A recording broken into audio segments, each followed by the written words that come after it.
नमस्कार मित्रांनो, आजच्या माझ्या नवीन व्हिडिओमध्ये आयशर 2080 XPT टिप्पर ह्याला पिकअप इश्यू आहे। ह्याला पिकअप इश्यू आहे। हा पिकअप ही व्हेकल पिकअप का नाही करत आहे, ह्याला काय प्रॉब्लेम आहे हे आपण चेक करणार आहोत। माझा आयशरचा स्कॅनर आहे, ह्या स्कॅनर लावून स्कॅन टूल लावून ह्या मी गाडीमध्ये काय प्रॉब्लेम आहे आणि कशामुळे पिकअप येत नाही, हा कुठल्या सेन्सरचा कोड आला आहे हे मी चेक करणार आहे आणि कसं करायचं हे दाखवणार आहे। हे पहा, आता आपलं आयशरचं स्कॅनर आहे, हे आयशरचं ह्या गाडीमध्ये काय कोड आलेत आणि काय कशामुळे पिकअप करत नाही हे आपण ह्या स्कॅनरवरती आपल्याला समजणार आहे। तर ह्याला हे स्कॅनर लावायला ही जागा दिलेली आहे। ह्या स्कॅनर इथे लावायचं आपल्याला। स्कॅनर लावल्यानंतर त्यावरती एक ऑरेंज आणि एक ब्ल्यू लाईट लागते। ही पहा, या दोन लाईट लागले म्हणजे स्कॅनर आपल्याला झालं आहे, प्रॉपर झालं आहे कनेक्ट सप्लायर आहे। आता हा स्कॅनर कनेक्ट करण्यासाठी आपल्या मोबाईलमध्ये एक ॲप्स आहे, तो ॲप्सवर आपण त्याला कनेक्ट करून त्यामध्ये कुठला कोड आहे ते व्हायचा आहे। आता ह्यामध्ये बघा दोन कोड आलेले आहेत, एक ॲक्टिव्ह पहिलावाला आणि दुसरा इनॲक्टिव्ह आहे। ॲक्टिव्ह कोडवरती आपल्याला काम करायचं आहे। ॲक्टिव्ह कोड आहे बघा P048713, हा ॲक्टिव्ह कोड आहे आणि त्याच्याखाली लिहिलं आहे बघा EGR कनेक्टर ओपन सर्किट। ह्या कोडवरती आपल्याला काम करायचं आहे। इनॲक्टिव्ह कोडवरती काही गरज नाही, पण ॲक्टिव्ह कोडवरती काम करायचं आहे। ह्याला प्रॉब्लेम आहे, त्या कारणास्तव हा कोड आलेला आहे। आता हा कोड आपल्याला कशावर काम करायचं आहे पाहूया। आता हा EGR वॉल आहे, हा पहा EGR वॉल, ह्या EGR वॉल आहे, ह्याचा आपल्याला कोड येतो आहे। ह्याचा कपलर ओपन सर्किट येतो आहे, म्हणजे ह्याचा कपलर ओपन तरी आहे नाहीतर कुठेतरी बॅक वायर कट आहे, हे आपल्याला चेक करायचं आहे। ह्याच्या मागे सप्लायच्या वायरी आहेत किंवा हा इंटरनल शॉर्ट आहे का हेही आपण चेक करणार आहोत ह्यामध्ये। आणि ह्यामध्ये मागे 4 वायरी आहेत, त्याला ह्या सप्लाय एक अर्थिंग आणि सिग्नल ह्याही आपल्याला चेक करायचे आहेत। आता हा वॉल मल्टीमीटरच्या इंजिन चेक करावं आपण।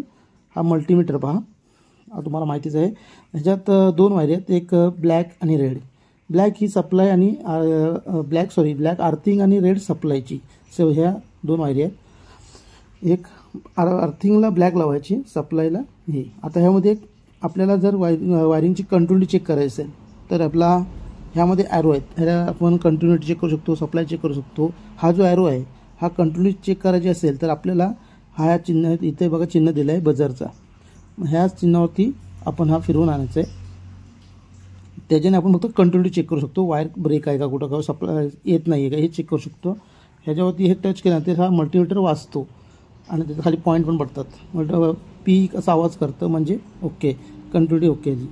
आता ही आपण ह्या वायर EGRच्या कपलरवरती चेक करणार आहोत कंटिन्युटी। ही 2 नंबरची पिन आहे, हिला अर्थिंग आहे, ही अर्थिंग येते की नाही हे आपण चेक करायचं आहे। एक मल्टीमीटरचा एक पिन तिथे ठेवला आहे, एक पिन आपल्या बॅटरीच्या न्यूट्रल पॉईंटला ठेवलेला आहे। न्यूट्रल अर्थिंग बॉडी टच द्यायचं, म्हणजे तिथे किंवा बॉडी टच दिला तरी चालेल। आता इथे माझ्याजवळ बॅटरी जवळ आहे म्हणून बॅटरीला मी लावलं आहे, बॅटरीला लावून ठेवलं आहे। आणि एक पॉईंट बघा माझा सप्लायचा इथे झाला। आता ह्याचा हलका पीक आवाज येतोय, म्हणजे हा ही सिग्नल येत आहे। तर पॉईंट पण हलत आहे बघा, 48 असं येतं बघा, 30-48 म्हणजे अर्थिंग आहे, अर्थिंगला प्रॉब्लेम नाही, अर्थिंग ओके आहे। आता आपल्याला चेक नंतर ह्या बाकीच्या ह्याच्यात चेक करायचं आहे। ही अर्थिंग आली म्हणजे बजर वाजला म्हणजे अर्थिंग आहे आपल्याला इथं, म्हणजे अर्थिंगला काही प्रॉब्लेम नाही। तिथून EMS पासून आपल्याला इथं अर्थिंग येते। हे करताना आपल्याला इग्निशन ऑन पाहिजे गाडीची, इग्निशन ऑन कंडिशनमध्ये आपल्याला हे चेक करायचं आहे। आता आपण हे सप्लाय चेक करणार आहोत, त्याच्या बाकीच्या पिनांचे सप्लायला चेक करताना हे पहा इथं 20 नंबर दिलेला आहे, मला दाखवतो बघा तुम्हाला पिनने, जरा कॅमेरा सेट करतो। आता हा बघा ह्याच्यावरती 20 नंबर दिलेला आहे। 20 नंबर म्हणजे तुम्ही 12 पर्यंत व्होल्टेज चेक करू शकता बॅटरीची। ही सिंगल बॅटरी खाली आपल्या, ही आता ही 20वर आणला मी मल्टीमीटरचा नॉब। तर ही आपण इथून 12 व्होल्टपर्यंत, जर 24 व्होल्ट असेल तर तुम्हाला 200 करावं लागेल, 12 व्होल्टवरती ही 12 व्होल्ट आहे। आता अर्थिंग मी फिक्स करून ठेवली ह्याला, कारण आपलं अर्थिंग आणि सप्लाय चेक करायचं आहे। ह्या कपलरमध्ये ही 1 नंबर सप्लाय आहे, 1 नंबरला आपल्याला ही अर्थिंग आहे आणि ही सप्लाय आहे। ह्याला सप्लाय चेक करायचं आपल्याला, सप्लाय 4.5 पॉईंट असा आला पाहिजे, 5 पॉईंट येत आहे बरोबर, म्हणजे सप्लाय ओके, सप्लायची वायर ओके। हिला अर्थिंग म्हटल्यावरती 3 नंबर आपल्याला पाहिजे। 3 नंबरला पण सिग्नल आहे, 3 नंबरला काही आलं नाही पाहिजे, 0 आलं पाहिजे, ओके, म्हणजे सिग्नलची वायर पण ओके। आता ही जी आहे ही आपली 4 नंबरची, हिला पण 4 पॉईंट आला पाहिजे। ही मोटर सप्लाय आहे, ह्याच्यात पण 4 पॉईंट 5 पॉईंट असा सप्लाय आला पाहिजे, म्हणजे ह्याचा पण ओके।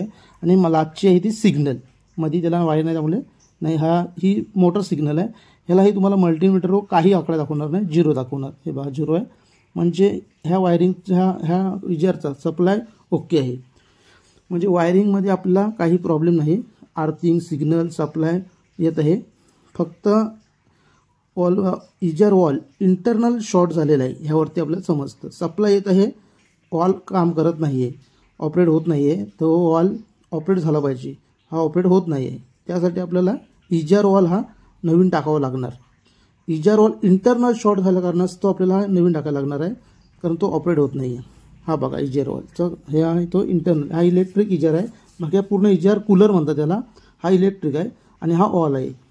हा वॉल इलेक्ट्रिक हा त्याला ऑपरेट करतो, ओपन क्लोज बंद करतो, हे त्याच्यावरती काम आहे. हा स्विच बाद झाल्या कारणास्तव तो ओपन होत नाही आणि ह्यामुळे गाडीला पिकअपचा प्रॉब्लेम करते.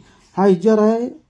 इजर म्हणजे इंजिनचा जो गॅस आहे टर्बोपासून येणारा पुन्हा गॅस सर्क्युलेशन करून पुन्हा तो क्लीन करून चांगल्या प्रकारे गरम आपले हे गॅस इंजिनला पुन्हा एनी फॉल्टनी देतो.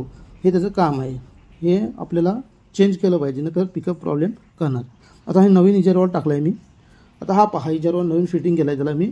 आता हे सर्व फिटिंग करून पुन्हा ह्याची मी ट्रायल घेणार आहे. ट्रायल घेऊन पाहणार आहे. आता कोड 3 ॲक्टिव्ह झाला आहे माझा तो.